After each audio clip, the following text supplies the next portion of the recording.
Hello! Y'all are taking the LSAT soon. I want to give you guys some last minute advice.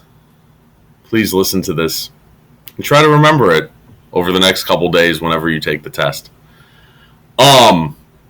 Firstly, you should assume that there will be fairly substantial tech difficulties related to your internet connection. It's very common with the digital LSAT for the connection, by which I mean the way the proctor watches you or whatever, to just go out and not come back for a long time. If that happens, so here's the good news.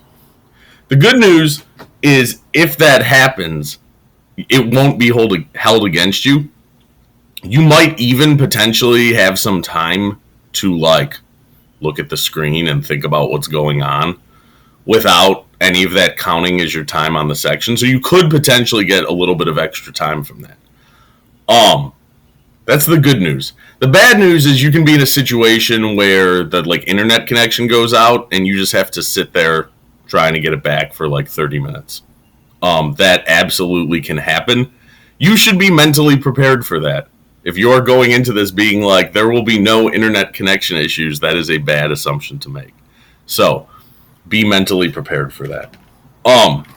Second thing I want to talk about, every LSAT administration, I have some students who report to me that this test that they took seemed unusually hard.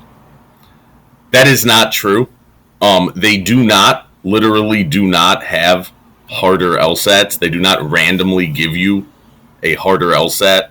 All of the practice tests you have worked on were they're all actual LSATs.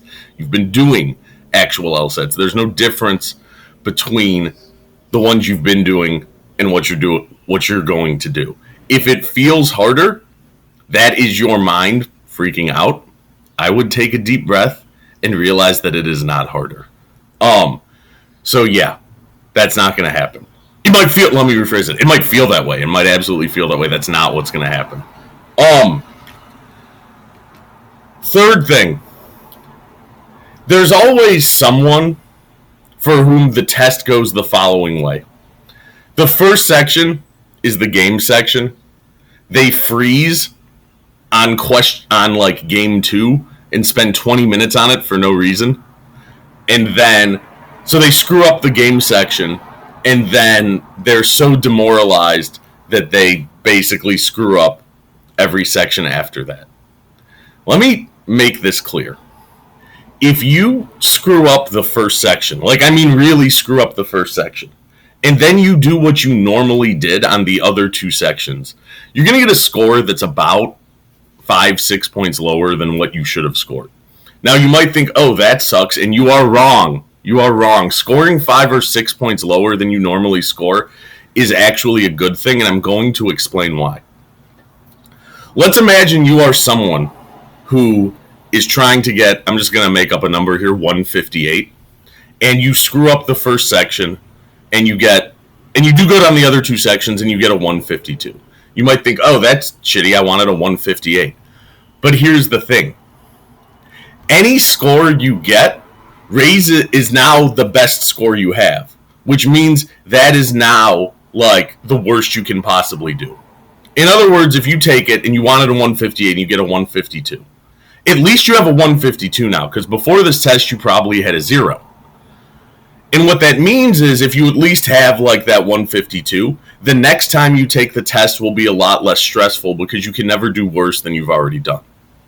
So, my point is, even if you screw up a section, if you do well on the other sections, you will get a score that is a little worse than you would normally do, and that will make you much more calmer for next time.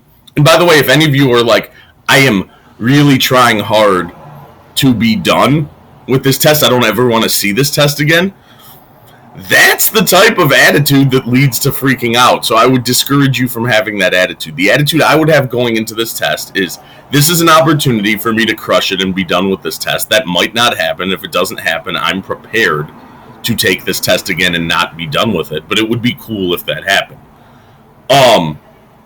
Yeah. If you're I'm trying to think about this. If you're freaking out, you're taking it too seriously. Like, you're done with the test when you're done with the test. And hopefully it's this administration, but it might not be. So, that's one thing. Oh, I think most of you know this, but unless you are totally chill on time, if you run into something that is going to take forever, move on to something else. I often have that one student who's like, I don't know, for some reason, I spent 10 minutes on the third arguments question. That is not a good idea. Don't do that. If something's going to take forever, go do something else. So, yeah. Although that really falls under my last piece of advice, and I can't emphasize this enough.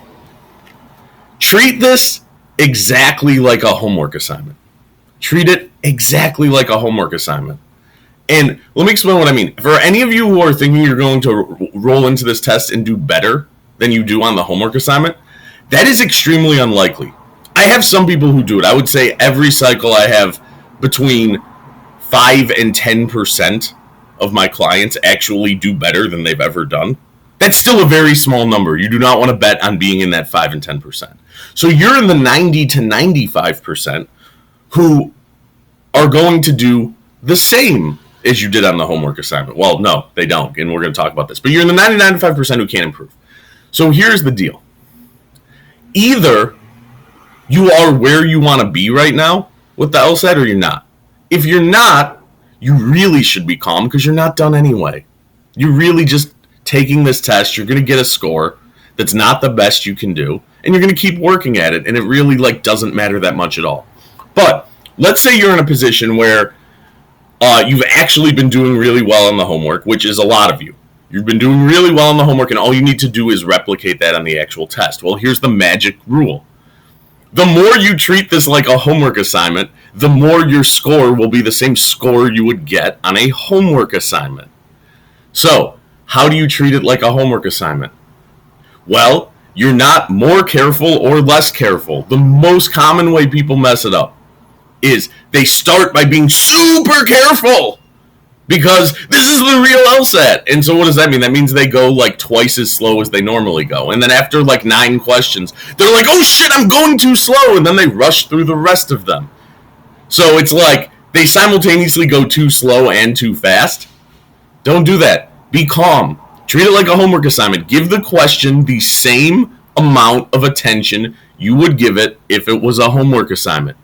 Listen, if you treat it like a homework assignment, you're going to get the same results you would get on a homework assignment, so just do that. If you can mentally hypnotize yourself to believe this is just a homework assignment, do that. If you can't, I don't blame you. I can't mentally hypnotize myself, but some of you can. So if you can, you should do that. Okay. Yeah. I think that's everything I wanted to say. I am not going to say good luck because you guys do not need good luck. Just treat it like I wouldn't wish you good luck on a homework assignment, so I'm not wishing it to you on this. Treat it like a homework assignment. I hope I don't hear anything from any of you other than, well, I crushed it, and I give you all of the credit because you are amazing. To which I would say, you're right, and thank you. Okay, all right, talk to you guys later. Bye.